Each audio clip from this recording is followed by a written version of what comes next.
नमस्कार दोस्तों, इस वीडियो में भाषा की प्रवृत्तियाँ, भाषा के बिंब और भाषाई कौशलों का अपन विस्तृत अध्ययन करेंगे। दोस्तों, चैनल को सब्सक्राइब, शेयर और बेल आइकन पर क्लिक करना कभी ना भूलें। दोस्तों, आप जितना कमेंट्स लिखेंगे उतना ही उत्साहित होकर के, प्रेरित होकर के मैं बहुत अच्छा भाषाई शिक्षण विधियाँ पढ़ाऊँगा। दोस्तों, धन्यवाद। नमस्कार दोस्तों, बागड़ा पब्लिकेशन यूट्यूब क्लासेस के चैनल पर आपका हार्दिक स्वागत है। दोस्तों, अपन ने पिछले वीडियो में भाषा की विशेषताएं, भाषा की इकाइयों का अध्ययन किया था। पिछले वीडियो में भाषा की विशेषताएं, भाषा की इकाइयां, भाषा की उत्पत्ति और भाषा की परिभाषा की विशेषताओं का अपन ने अध्ययन किया था। अब अपन इस वीडियो में कर रहे हैं 3 टॉपिक है। पहला टॉपिक है भाषा सीखने की प्रवृत्तियां, भाषा सीखने की प्रवृत्तियां। दूसरा टॉपिक का अध्ययन करके अपन भाषा शिक्षण प्रक्रिया के बिंब, भाषा शिक्षण प्रक्रिया के बिंब। तीसरा टॉपिक अपन है भाषाई कौशल, भाषाई कौशल। अब दोस्तों, अपन इस वीडियो में इन 3 टॉपिक का अध्ययन करने जा रहे हैं। भाषा सीखने की प्रवृत्तियां, भाषा शिक्षण प्रक्रिया में बिंब और भाषाई कौशल, इनका अध्ययन अपन इसमें कर रहे हैं। तो दोस्तों, वीडियो को अंत तक, लास्ट तक जरूर देखिएगा, तब जाकर आपके समझ में आएगा। अब दोस्तों, अपन चलते हैं भाषा सीखने की प्रवृत्तियां कौन कौन सी है। तो पहला है आपकी भाषा शिक्षण। भाषा सीखने की प्रवृत्तियां होती है 3। कितनी होती है? 3 कौन कौन सी होती है? पहला है जिज्ञासा, पहली है जिज्ञासा, दूसरी है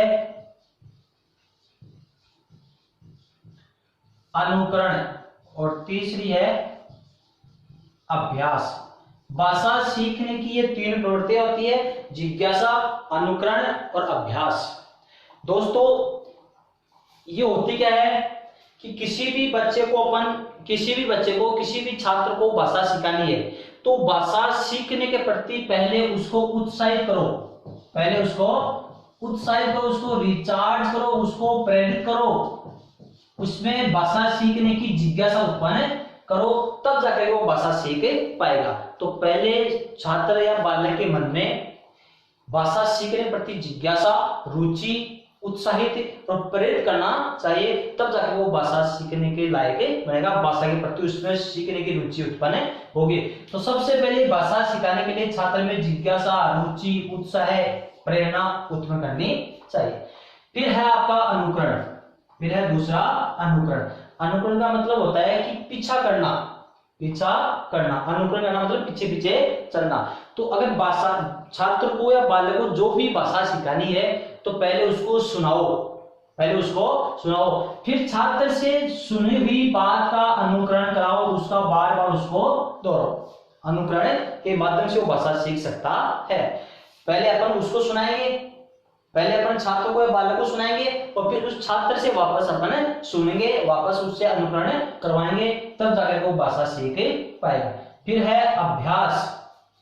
जैसे पहले उसमें जिज्ञासा, इच्छा, रुचि उत्पन्न हो गई, फिर बाद में अपन ने उसको अनुकरण करवाया, अनुकरण करवाने के बाद में वह बार बार उसका सीखी हुई बात का, सीखे हुए ज्ञान का बार बार अभ्यास करेगा, बार बार उसकी पुनरावृत्ति करता रहेगा, तब जाकर के भाषा स्थायी रूप से उसके दिमाग में बैठी रहेगी। तो भाषा सीखने की ये 3 प्रवृत्तियां है। सबसे पहले बालक में भाषा सीखने के प्रति इच्छा, रुचि, उत्साह उत्पन्न करो, उसको प्रेरित करो, फिर बाद में उसको भाषा सिखाकर उसको उससे अनुकरण करवाओ। अनुकरण करवाने के बाद में छात्र बार बार उसका अभ्यास करेगा, बार बार उसकी पुनरावृत्ति करेगा, बार बार उसको वापस दोहराएगा, तब जाकर के भाषा पूर्ण रूप से सीख पाता है। तो दोस्तों, भाषा सीखने की ये 3 प्रवृत्तियां हो गई, जिज्ञासा, अनुकरण और अभ्यास।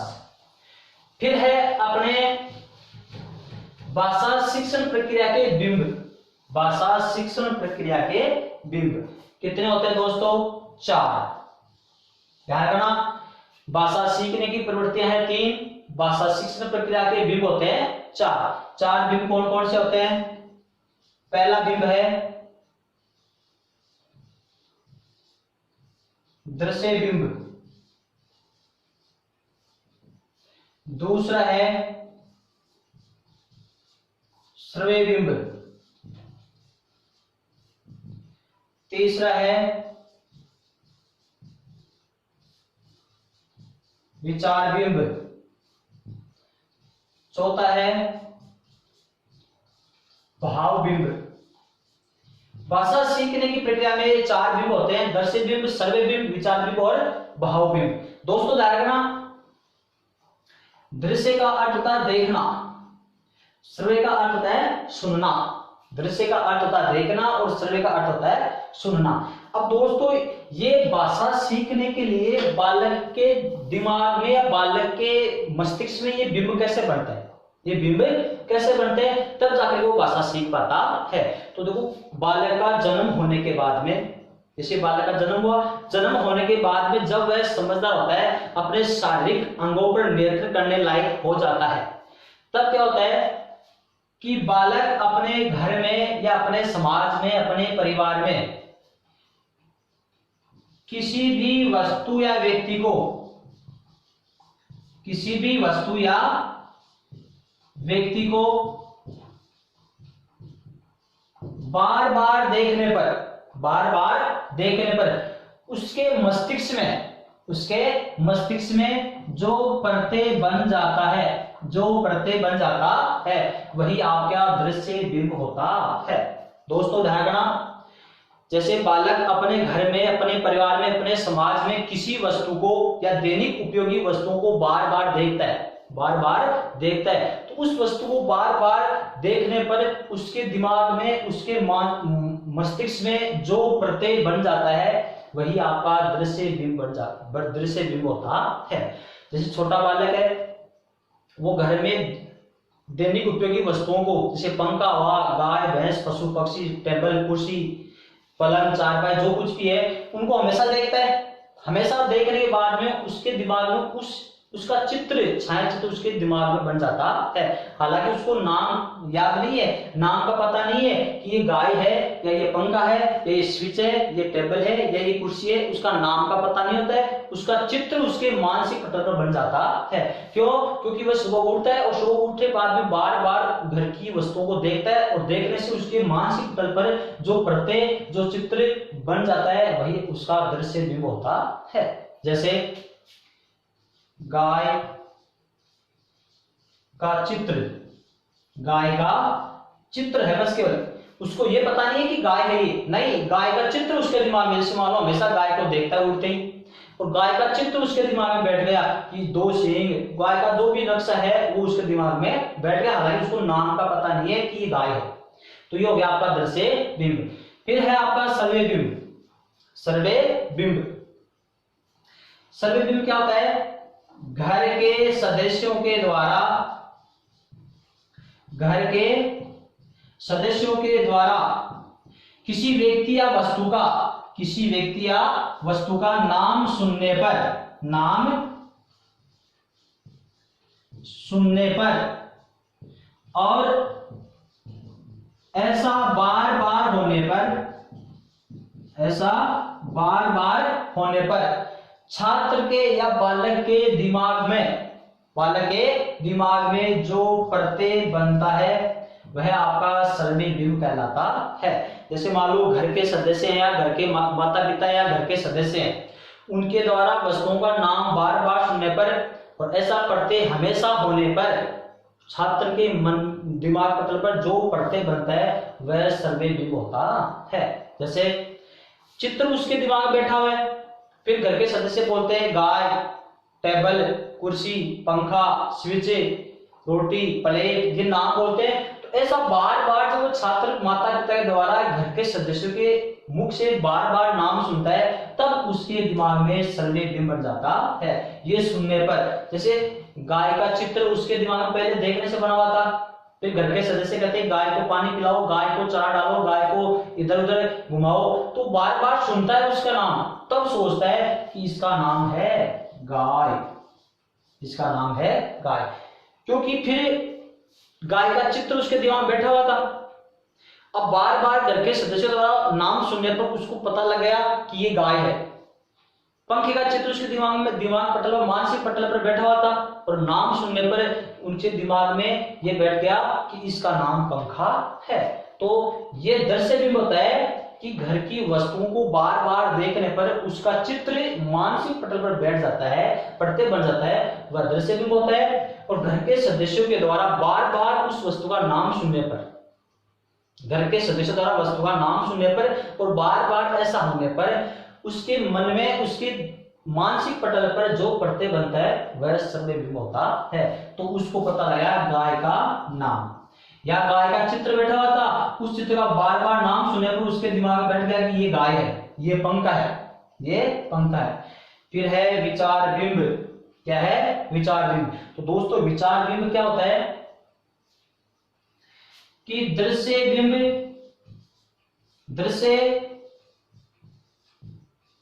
और सर्वे बिंब, दृश्य और सर्वे बिंब दोनों मिलकर इतने प्रगाढ़ या मजबूत हो जाते हैं। दृश्य और सर्वे बिंब, चित्र देख लिया था, दृश्य बिंब बन गया, माता पिता द्वारा नाम सुनने पर सर्वे बिंब बन गया। तो अब दोस्तों विचार बिंब में क्या होता है कि दृश्य और सर्वे बिंब दोनों मिलकर इतने प्रगाढ़, इतने मजबूत हो जाते हैं कि वस्तु की अनुपस्थिति में भी छात्र के दिमाग में, छात्र के मस्तिष्क में विचार उत्पन्न होते रहते हैं। किसकी अनुपस्थिति में? वस्तु की अनुपस्थिति में भी छात्र के मन में या मस्तिष्क पटल में विचार उत्पन्न होते रहते हैं। वो होता आपका विचार बिंब। जैसे गाय का चित्र उसका देखा हुआ था, माता पिता द्वारा उसने नाम सुन लिया। अब उस गाय को छात्र के सामने से हटा दी जाए, छात्र के सामने से गाय को, पंखे को, टेबल को, कुर्सी को हटा दी जाए, तो भी वह उस वस्तु की अनुपस्थिति में उस गाय के प्रति विचार उत्पन्न होते रहेंगे। कैसे? कि दृश्य बिंब और श्रव्य बिंब दोनों मिलकर इतने मजबूत या इतने प्रगाढ़ हो जाते हैं कि वस्तु की अनुपस्थिति में भी उसके दिमाग में विचार आते रहते हैं। वो होता आपका विचार बिंब। कैसे? चित्र देख लिया, नाम सुन लिया, गाय को सामने से हटा दी जाए तो फिर भी वह उसके बारे में चित्र सोच लेगा कि गाय के 2 सींग है, 4 पैर है, पूंछ है, सफेद रंग की है, चारा खाती है, दौड़ती है, दूध देती है, ये विचार आते रहेंगे। पंखे के बारे में देख लेगा वो, तो सोच, पंखे को हटाने के बाद में या पंखे की अनुपस्थिति होने के बाद भी वो सोचेगा कि छत से लटका हुआ है, काले रंग का है, 3 पंखुड़ियां है, ऐसे घूमता है, लाइट जाते ही बंद हो जाता है, आते ही चल जाता है। तो ये विचार उसके मन में आते रहते हैं। तो विचार बिंब में वस्तु की उपस्थिति होना अनिवार्य नहीं है, अनुपस्थिति में उसके दिमाग में विचार आते रहते हैं। तो ये हो जाएगा, जैसे इसमें विचार में क्या होगा कि गाय के 4 पैर है, गाय दौड़ती है, गाय चारा खाती है, गाय दूध देती है, गाय सफेद रंग की होती है, ये उसके दिमाग में विचार आते रहेंगे। ये सब क्या है? आपके विचार बिंब। क्या है? विचार बिंब। गाय का चित्र है दृश्य बिंब, उसका नाम सुनने, गाय का नाम सुनने उसने श्रव्य बिंब हो गया। और गाय के 4 आंख, वो 2 आंखें, 4 पैर, सफेद रंग, 1 पूंछ, दूध देती है, पानी पीती है, चारा खाती है, दौड़ती है, ये सारे उसके दिमाग में विचार आते रहेंगे अनुपस्थिति में। ये हो गया आपका विचार बिंब। फिर है दोस्तों आपका भाव बिंब। कौन सा है? भाव बिंब। विचार बिंब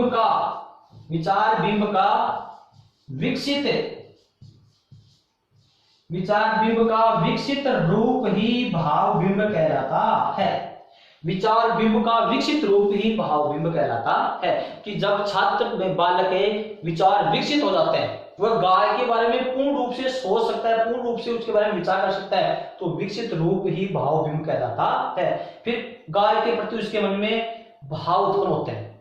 क्या उत्पन्न होते हैं? भाव। जैसे गाय भूली होती है, गाय हमारी माता है, गाय को सताना पाप है, ये सब इसमें आएगा।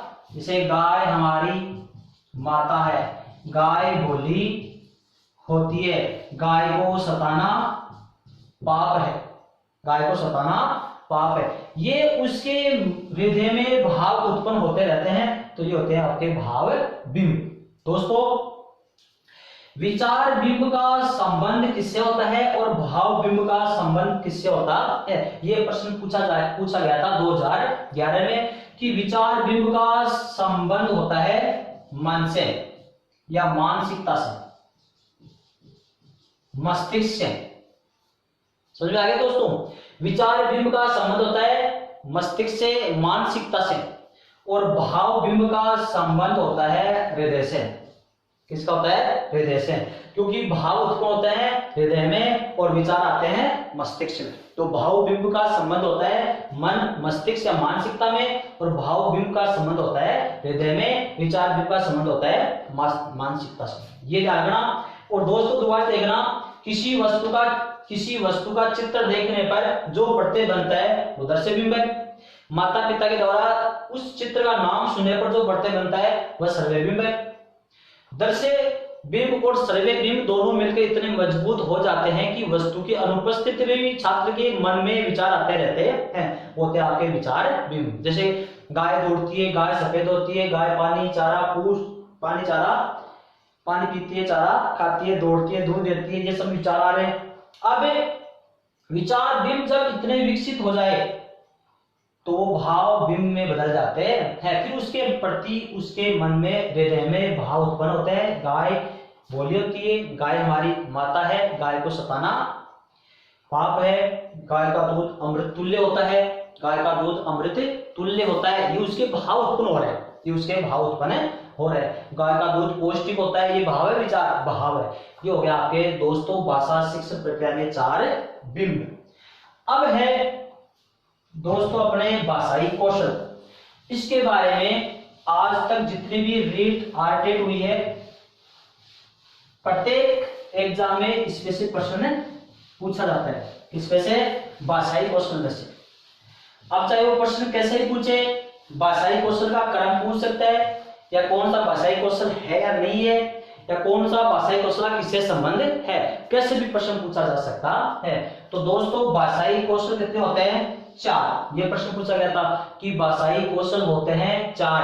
भाषाई कौशल होते क्या है?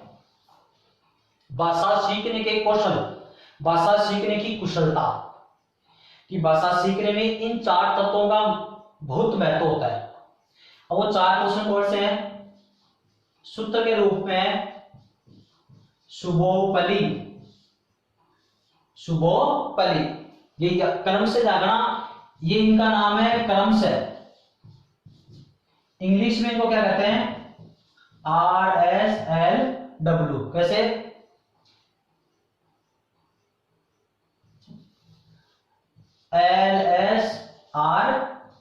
LSRW। लिसन सुनना, स्पीक बोलना, रीड पढ़ना, राइट लिखना। इंग्लिश में इनका क्रम है ये LSRW, हिंदी में इनका क्रम है शुभोपली, शुभोपली। ये क्रम से इनका क्रम है।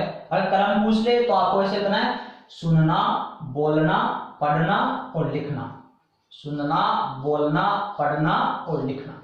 ये भाषा सीखने के 4 क्रम होते हैं, 4 तत्व होते हैं। इनके माध्यम से ही छात्र या बालक भाषा सीख पाता है। तो 4 कौन कौन से हैं? पहला है सुनना, दूसरा है बोलना, तीसरा है पढ़ना, और चौथा है आपका लिखना, चौथा है लिखना। तो दोस्तों आपको ये पता है कि छात्र को भाषा सिखाने के लिए इन 4 भाषाई कौशल का प्रयोग किया जाता है, और भाषाई कौशल का क्रम से ऐसे ही प्रयोग होता है। जैसे किसी भी छात्र को, बालक को भाषा सिखानी है तो सबसे पहले उसको पास में बैठा करके उसको सुनाओ, उसको सुनाओ, कुछ भी सुना जाओ, गाय, भैंस, मामा, पापा, दादा, ऐसे सुनाते जाओ। अगर 100 शब्द अपन उसको सुनाएंगे तो 100 में से 5 वो ढंग से सुन लेगा, तो 5 तो वापस से बोल ही सकता है। उसको पहले सुनाते जाओ, फिर सुनाने के बाद में उसे वापस बुलाना, वापस उससे बुलवाओ। पहले उसको सुना दो, 50 शब्द सुनाओ, फिर उससे वापस बुलवाओ। तो 50 में से 5 ढंग से सुनेगा तो 5 तो बोल ही सकता है। तो फिर बाद में होता है दूसरा नंबर होता है आपका बोलना। फिर पढ़ो, उसको पढ़ाओ, फिर उसे पढ़ाओ। पहले उसको सुनाया, फिर उसे वापस बुलाया, फिर उससे अपन पढ़वाते हैं कि ये देखो ये बोलना है, ये राजस्थान है, ये माता, ये भार है, तय भारत है, ये आम है आम। उसको फिर पढ़ाना सिखाओ, पढ़ाना सिखाओ। और सबके लास्ट में उससे फिर अपने लिखवाते हैं कि अब आप उसको लिखो, अब आप उसको लिखो। पहले छात्र को अपन सुनाते हैं, फिर उसे वापस बुलवाते हैं, फिर उसको अपन पढ़ाते हैं, पढ़कर सुनाते हैं, और फिर उससे अपन लिखने के लिए उसको मजबूर करते हैं कि तुम अब लिखो। तो पहले सुनेगा, फिर सुनेगा, वही तो बोलेगा। पहले सुनेगा तभी तो बोलेगा, और बोलेगा उसको फिर पढ़ भी लेगा, और पढ़ लेगा तो उसको फिर लिख भी सकता है। यह है भाषा सीखने की प्रक्रिया का क्रम। अब अपन क्या करते हैं, इसको उल्टी करते हैं। अपन क्या करते हैं, उल्टी। सबसे जैसे भाषा सीखने का क्रम इधर से चलना चाहिए, पहले सुनना, फिर बोलना, फिर पढ़ना, फिर लिखना।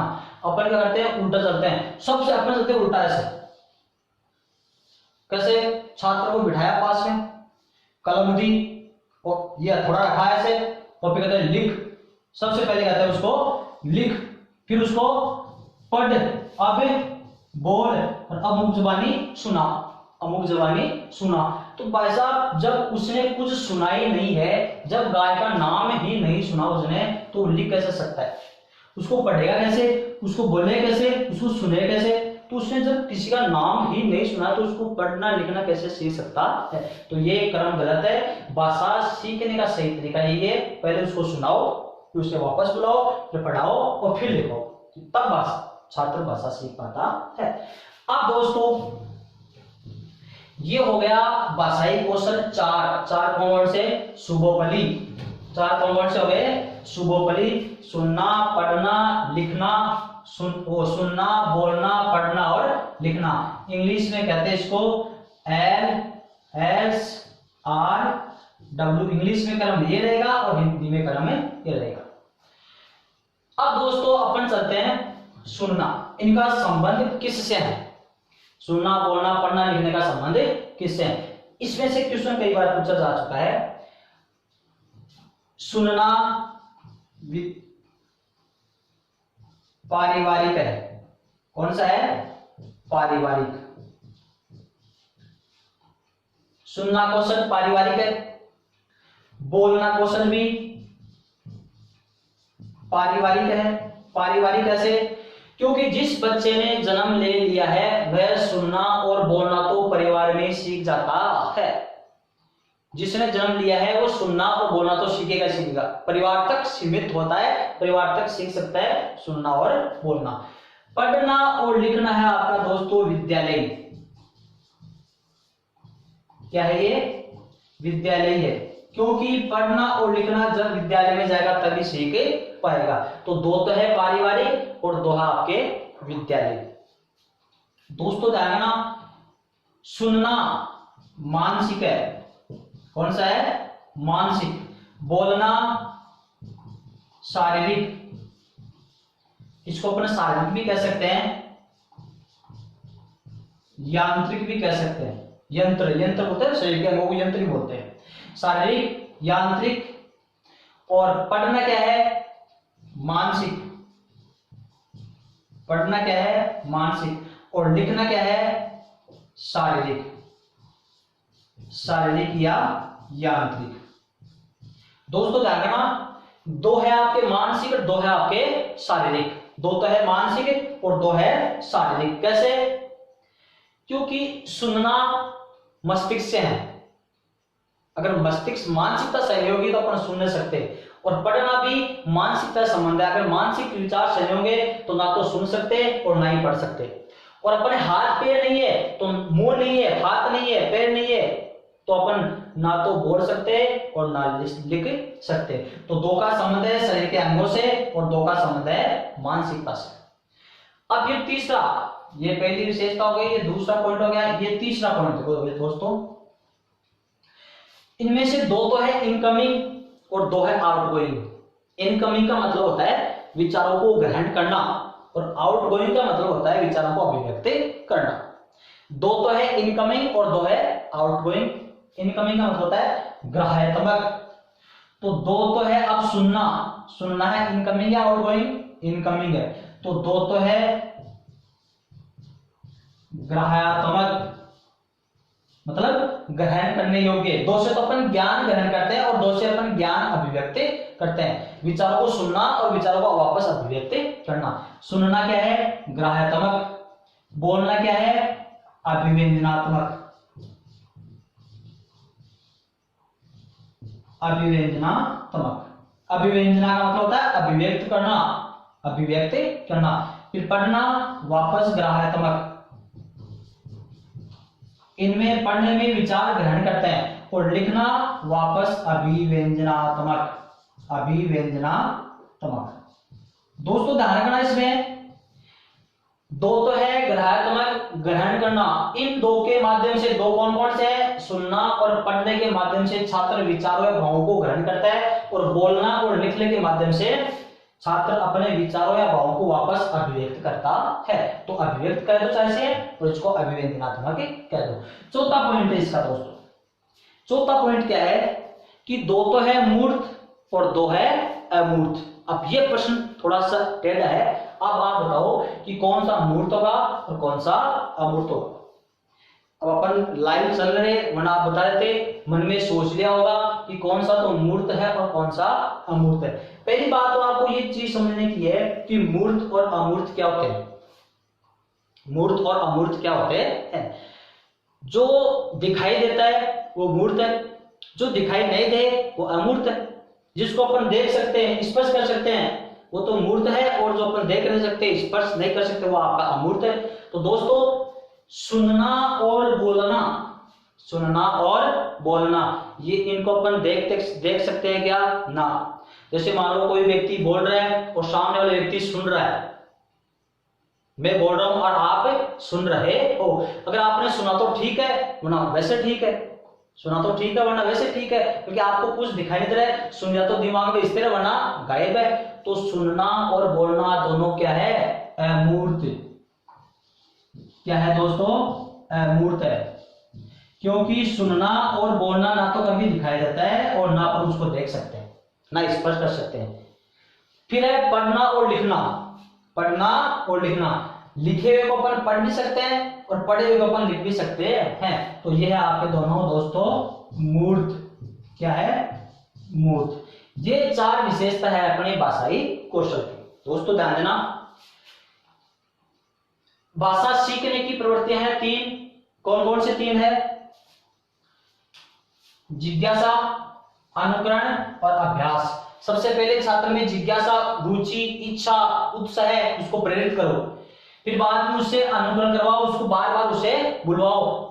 और फिर है अभ्यास। अनुकरण कराने के बाद में छात्र उसका बार बार अभ्यास करता रहेगा, तब जाके वो भाषा अच्छी तरह सीख पाएगा।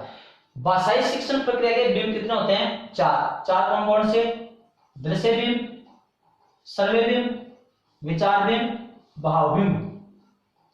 चित्र देखने से उसके दिमाग में जो पढ़ते बनता है वो दृश्य बिंब है। माता पिता के द्वारा उस चित्र का नाम सुनने पर जो पढ़ते बनता है वो सर्वे बिंब है। दोनों की अनुपस्थिति, दोनों मिलकर इतने मजबूत हो जाते हैं कि उनकी अनुपस्थिति में भी छात्र के मानसिकता में विचार चलते रहते हैं, वो विचार बिंब है। और उसके विचार बिंब इतना मजबूत हो जाता है, विकसित हो जाता है, तो वो भाव बिंब में बदल जाता है। गाय हमारी माता है, गाय दयालु होती है, भोली होती है, गाय को सताना पाप है, गाय का दूध स्वादिष्ट होता है, ये सब भाव हैं। गाय दौड़ती है, चार पैर है, सफेद रंग की होती है, एक पूंछ है, दो सींग है, दो आंखें हैं, ये सब उसके दिमाग में विचार आते हैं। ऐसी कंडीशन में जैसे मान लो आपसे कहीं गाय पर निबंध लिखो, तो गाय का चित्र आपने देखा हुआ है, उसका नाम सुना हुआ है, तो आप गाय आपके सामने है या नहीं है, आप उस पर निबंध लिख सकते हो, आपके मन में उसके प्रति विचार आ सकते हैं, तो विचार भी हो गया।